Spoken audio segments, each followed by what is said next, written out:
गाव पातळीपासून ते राज्यापर्यंत नेतृत्वगुण विकसित करून युवकांनी राजकारणात यावे. अमोल पवार. महाराष्ट्रामध्ये वसंत महोत्सवाचे आयोजन 1 जुलै ते जुलै 31. राज्यभर राष्ट्रीय बंजारा परिषद विविध उपक्रमांनी वसंत महोत्सव साजरा करणार. चलो गो राजसत्ता की ओर हा नारा राजकीय इच्छाशक्ती असणाऱ्या सर्व घटकांपर्यंत पोहोचवणार. महाराष्ट्रामध्ये महानायक वसंतराव नाईक यांच्या जयंतीनिमित्त 1 जुलै ते जुलै 31 या दरम्यान वसंत महोत्सवाचे आयोजन करण्यात आले आहे.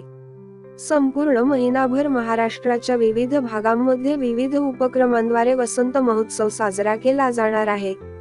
अनेक तालुका, शहर व जिल्ह्यांमध्ये रॅली, मेळावे व वृक्षारोपण यासह सांस्कृतिक व शैक्षणिक कार्यक्रम, नागरी सन्मान कार्यक्रम अशा अनेक कार्यक्रमांचे आयोजन राष्ट्रीय बंजारा परिषदेमार्फत केले जात आहे.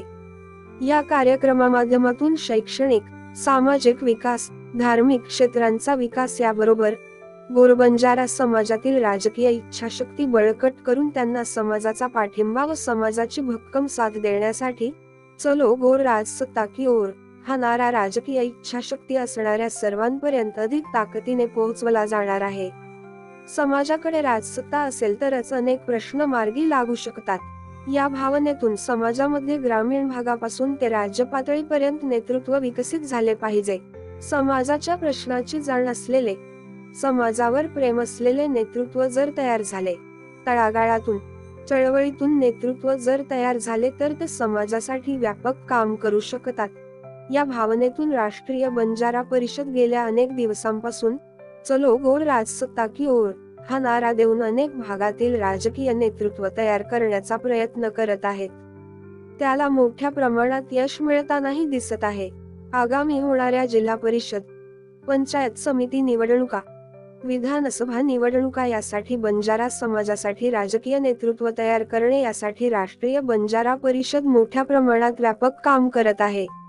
त्यामुळे राजकीय इच्छाशक्ती बळकट करण्यासाठी, नेतृत्व विकसित करण्यासाठी, समाज एकसंघ उभा करण्यासाठी चलो गोर राजसत्ता की ओर हा नारा देऊन महानायक वसंतराव नाईक यांच्या जीवनकार्यातून प्रेरणा घेण्यासाठी वसंतराव नाईक यांचा जन्म महोत्सव वसंत महोत्सव म्हणून महिनाभर संपूर्ण राज्यभर साजरा करण्यात येत आहे.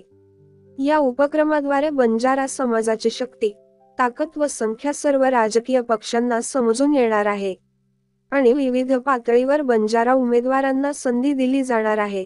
नुकत्याच झालेल्या लोकसभा मतदारसंघामध्ये राष्ट्रीय बंजारा परिषदेने 25हून अधिक लोकसभा उमेदवारांना जाहीर पाठिंबा दिला होता. त्यातील अनेक जण बंजारा समाजाच्या एकट्या मतदानामुळे निवडून आले आहेत. यांची जाणीव या उमेदवारांना असून त्यांनी राष्ट्रीय बंजारा परिषदेच्या अधिकाऱ्यांचे अभिनंदन व आभार मानले आहेत. त्यामुळे भविष्यकाळात गोरबोलीला मान्यता, स्थानिक पातळीवर बंजारा उमेदवारांना राजकीय संधी यासह तांडा विकास प्रश्न, शैक्षणिक प्रश्न मार्गी लागण्यासाठी मदत होणार आहे. राष्ट्रीय बंजारा परिषदेच्या सर्व पदाधिकाऱ्यांना वसंत महोत्सवाचे विविध उपक्रमांचे आयोजन करून त्याचा अहवाल आपल्या प्रमुखांना पाठवावा. जास्तीत जास्त लोकांना सहभागी करावे. सर्व धर्म समभाव या भावनेतून सर्व जाती धर्मातील लोकांना वसंत महोत्सवावेळी सामील करून वसंतराव नाईक यांचे कार्य तळागाळातील सर्व घटकांपर्यंत पोहोचवावे असे आवाहन करण्यात येत आहे.